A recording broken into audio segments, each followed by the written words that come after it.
रिक्षा आजकाल बरीचशी ॲप निघाली आहेत.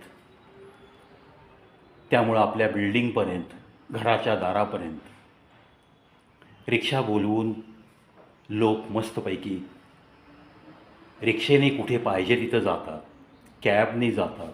या सगळ्या गोष्टी, या सुविधा या गेल्या काही वर्षातल्या आहेत. पण अजूनही प्रत्येक रिक्षेवाला याच्याकडं ॲप असेल किंवा तो ओला, उबेर, रॅपिडो किंवा अजून काही ॲप असतील, त्या ॲपच्याद्वारेच तो बिझनेस करतो असं काही नाही.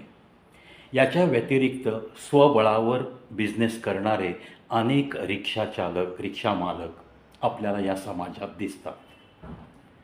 आता रिक्षा म्हटलं की 100पैकी एक 10-20 लोकांना कुठे ना कुठे काहीतरी कटू अनुभव आलेला असतो.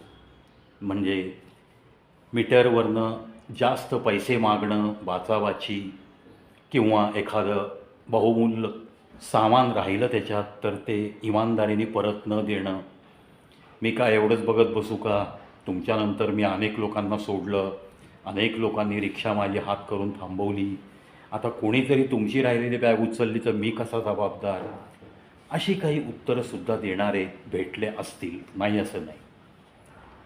परंतु मी म्हणूनच म्हटलं की 100मधनं 10-20 लोकांना असे अनुभव आले तर ती रिक्षावाल्याची सगळी बिरादरी वाईटच असते असं नाही ना. असं काहीतरी कन्क्ल्युजन काढून पूर्वग्रहदूषित नजरेने प्रत्येक रिक्षेवाल्याकडं बघणं हे काही मला तरी सुशिक्षितपणाचं लक्षण वाटत नाही. कारण अशा काही अनुभवातनं मी स्वतःसुद्धा गेलो आहे आणि अतिशय सुखद असे अनुभव मला आलेले आहेत. तसाच एक माझी छोटीशी क्लिप बघण्यात आली. त्याच्यातून समाजाला जाणारा संदेश हा मला अतिशय मनाला भावला आणि म्हणूनच तोच संदेश थोडासा तुमच्या मनापर्यंत पोहोचवण्यासाठी हा एक छोटासा प्रवीचा प्रयत्न. एक रिक्षेवाला, त्याला एका गरोदर स्त्रीने हात केला. अर्थात तो विरुद्ध दिशेला चालला होता आणि मग त्या गरोदर स्त्रीने त्याला विनंतीवजा विचारलं की तुम्ही ज्या दिशेला चालला आहात त्या दिशेला मला जायचं नाही आहे, उलट्या दिशेला मला एका दवाखान्यात जायचं आहे, पण आज तपासायला जाणं नितांत गरजेचं आहे. मी गेली 15-20 मिनटं इथं थांबली आहे, याल का तुम्ही? इतक्या आर्जवी, इतक्या विनंतीवजा एक आपली गरोदर स्त्री, आपली भगिनी असल्यासारखी ती आपल्याला विचारते आहे. एवढाच विचार मनात करून त्या रिक्षेला टर्न दिला आणि तो रिव्हर्स येऊन त्या गरोदर स्त्रीच्या जवळ थांबला आणि त्याने विनंती केली, चला ताई, कुठे जायचं आहे तिथे सोडतो मी तुम्हाला. आणि रिक्षा मग त्या स्त्रीने सांगितल्याप्रमाणे त्या दिशेला, त्या दवाखान्याकडं निघाली. 5-7 मिनटाचाच प्रवास झाला असेल, तोच सगळं अंधारून आलं आणि धुवाधार पाऊस सुरू झाला. आता ह्या गरोदर स्त्रीला काळजी वाटू लागली. 2 प्रकारची काळजी, की एकतर धुवाधार पाऊस चालू आहे, रिक्षेत मी एकटी आहे, ही एक काळजी. पण रिक्षेवाल्याचं वागणं आणि त्यांनी वळून रिक्षा उभी करणं आणि विरुद्ध दिशेला येण्यास तयारी दर्शवणं, याच्यामुळं तिची ती भीती मावळून गेली. म्हणजे तिच्या मनाने पक्कं ठरवलं की हा रिक्षेवाला खरोखर खूप चांगला व्यक्ती आहे. पण दुसरी भीती तिला की आता हा पाऊस कधी थांबणार, आता मी एकटी दवाखान्यापर्यंत मला थोडंसं चालावं लागेल, तिथपर्यंत जाईपर्यंत पाऊस थांबतोय की नाही, का मग मला भिजत जावं लागेल, एकतर गरोदरपणामुळं माझी चाल मंदावली आहे, आता कसं होणार माझं. अशा विवंचनेत तो तिचा 12 ते 15 मिनटाचा प्रवास रिक्षेचा असा विवंचनेतच झाला. एव्हाना रिक्षा त्या हॉस्पिटलच्या लेनपर्यंत आली, परंतु खूप लांबून फिरून त्या हॉस्पिटलकडं जाण्यापेक्षा रिक्षेवाल्याने सांगितलं, ताई इथून वन वे आहे, मला आत येता येणार नाही, पण लांबून गेलं तर तुमचं बिल वाढेल, त्यामुळं तुम्ही इथं उतरून एक साधारणतः 25-30 पावलं आत गल्लीत चाललात की तुम्हाला हॉस्पिटल लागेल. ते तिला पटलं.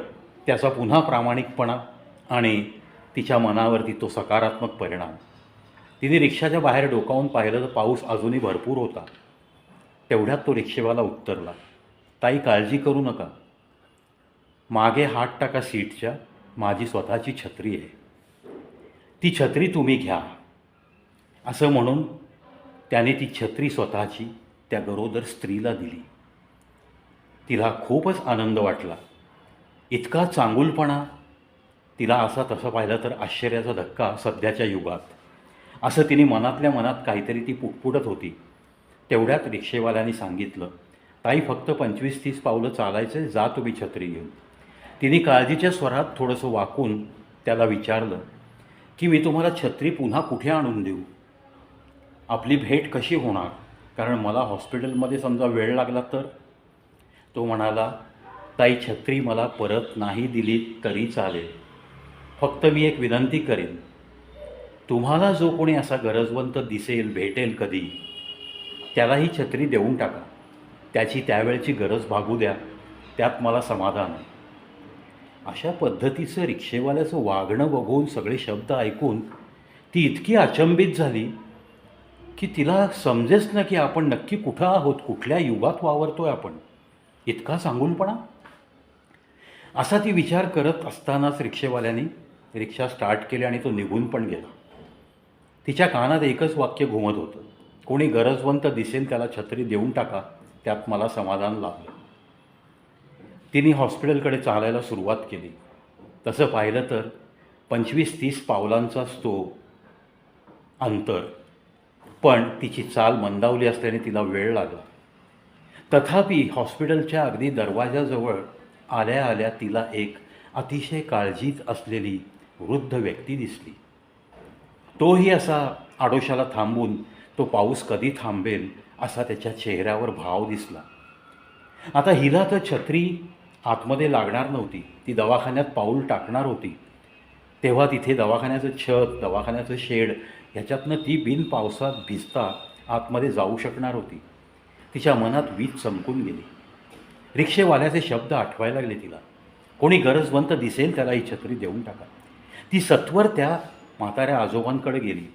त्यांना ती बोलली, आजोबा ही छत्री घेऊन जा, तुम्हाला कुठेतरी अर्जंट जायचं आहे असं तुमच्या चेहऱ्यावरनं दिसतं आहे. ते आजोबा एकदम आश्चर्यचकित झाले. ते म्हणाले, ताई तुमची माझी काही ओळख नाही, तुम्ही छत्री देताय, नंतर तुम्ही कशा जाणार पावसातनं? ताई उद्गारली, माझं सगळं काम होईपर्यंत पाऊस थांबेल, पण तुम्हाला अर्जंट आहे, तुम्ही छत्री घेऊन जा, छत्री द्यायची गरज नाही, कोणी गरजवंत भेटेल त्याला देऊन टाका. आजोबा मंद हसले, छत्री घेतली आणि त्यांच्या रस्त्याने चालू लागले. त्यांचं ज्या ठिकाणी काम होतं त्या ठिकाणी त्यांना एक स्त्री आपल्या उपजीविकेसाठी थोडीफार एखाद्या करंडीत फुलं घेऊन ती फुलं विक्री होण्याची वाट पाहत दिसली. पण तिला आडोसा नव्हता. त्या पावसात ती भिजत भिजत कशी तरी थोडंसं अंग झाकता येईल अशी भिंतीच्या कडेला थांबली होती. हे पाहून त्या वृद्ध व्यक्तीला गहिवर आवरेना. त्याने ती छत्री त्या ताईला दिली. त्यांनी सांगितलं, हे बघ ताई, पाऊस आहे तोपर्यंत ही छत्री घेऊन इथं बस. विक्री झाली ठीक आहे, पावसात विक्री होण्याची शक्यता कमी आहे, नसते तर ही परडी घे आणि छत्री घेऊन घराकडे चालायला लाग. आज तुझा धंदा जास्त काही नाही झाला याचं वाईट वाटून घेऊ नको, उद्याचा दिवस तुझ्यासाठी चांगला उजाडेल. असे उद्गार ऐकल्यानंतर आपल्याला पितासदृश एक व्यक्ती छत्रीची मदत करते हे बघून त्या स्त्रीच्या डोळ्यात पाणी आलं. तिने ती छत्री घेतली. थोडीफार विक्री झाली, पण विक्री होणार नाही असं चिन्ह दिसलं म्हणून ती पावसात उरलेली फुलं घेऊन निघाली. इकडे जवळपास सकाळची शाळा सुटण्याची वेळ झालेली. पाऊस तर अजून थांबायचं नाव घेत नव्हता. ही फूलवाली स्त्री तिच्या घराकडे जेव्हा निघाली तेव्हा तिला दिसलं, अरेच्या, एक 5वी-6वीतली लेक शाळेच्या ड्रेसवर कसं तरी आपलं दप्तर भिजू नये याची काळजी घेत घेत झप झप चालण्याचा प्रयत्न करते, घराकडे निघाली आहे, चालत चालली आहे ती बिचारी. हे पाहून तिला त्या आजोबांचे शब्द आठवले, छत्री परत नाही द्यायची, गरजवंताला देऊन टाक. तिला एकदम आठवलं, आपलं तर घर आता जवळ आलं आहे, 10-20 पावलं आपण भिजत गेलो तरी काही फरक पडणार नाही. पण ही चिमुकली ताई जी दिसते आपल्याला, ती घरी आपली न भिजता पोहोचली पाहिजे. तिची वह्या पुस्तकं वाचली पाहिजेत भिजण्यापासून, असा विचार मनात येऊन ती छत्री घेऊन धावत त्या मुलीकडे गेली. तिला विचारलं तिने, तुझं घर जवळ आहे का? मी तुला सोडायला येऊ का? आपण दोघी एका छत्रीत जाऊया का? ती म्हणाली, नको. लहान मुलांना आजकाल शिकवलं जातं ना, परक्यावर काही विश्वास ठेवू नका. ती घाबरली, बावरली, नको नको म्हणाली. शेवटी त्या फूलवाल्या ताईच्या लक्षात आलं ती का नको म्हणते. मग तिने तिला सांगितलं, हे बघ बाळ, ही छत्री घेऊन जा, नाहीतर तू भिजशील, तुझी वह्या पुस्तकं भिजतील, तुझं नुकसान होईल. तेव्हा ती हसली. पण ताई, मी तुम्हाला छत्री कधी देऊ? ती पण उद्गारली. तिला आपल्या टीचरसारखी वाटली ती फूलवाली. तशी ती वरिष्ठच होती. पण ती फूलवाली म्हणाली, अगं नको छत्री, तुझ्यानं कधीतरी घरी ठेव आणि गरजवंत कोणी आला तर त्याला दे. हे ऐकून ती मुलगीही आश्चर्यचकित झाली. तिला कधी एकदा ही घडलेली गोष्ट आईबाबांना सांगते घरी जाऊन, असं झालं. म्हणून तिने झपझप पावलं तिची घराकडं वळली. घरी पाहतो तर काय, खिडकीमध्ये बाबा जेवायला आलेले, दारात रिक्षा लावलेली आणि आपली चिमुकली. नेमका आपण आज तिला आणायला जाऊ शकलो नाही. शाळा सुटायच्या वेळेस गिऱ्हाईक आलं आणि त्याला सोडून येता येता शाळा सुटली म्हणून आपण गेलो नाही. याची खंत आणि तिची वाट पाहत खिडकीत बसला होता तो बाप. शेवटी तो मुलीचा बाप होता. मुलगी शाळेतनं अजून घरी आली नाही म्हटल्यानंतर काय मनाची हालत होते हे त्या मुलीच्या बापांना विचारा. तसा तो खिडकीत वाट पाहत रस्त्याकडे डोळे लावून थांबला होता. जेवायचाही थांबला होता, कारण घास कशाखाली उतरणार नव्हता आपल्या चिमुकलीला पाहिल्याशिवाय. आणि तेवढ्यात खिडकीतून त्याला दिसलं, पावसाच्या पाण्यात मस्त पाय आपटत मजेत छत्री घेऊन ती मुलगी येतीये.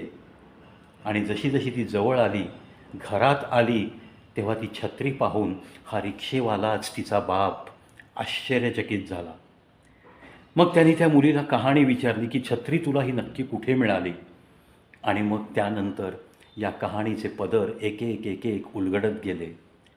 तात्पर्य, तुम्ही चांगल्या मनाने एखाद्याला अशी काही चांगली मदत जेव्हा करता, तेव्हा ती झिरपत झिरपत ती मदत करण्याची प्रवृत्ती कशी शेवटपर्यंत जाते आणि कुठेतरी त्या शेवटाचा कसा गोड शेवट होतो, हे सांगणारी ही क्लिप, ही कथा मला खूप मनाला भावली.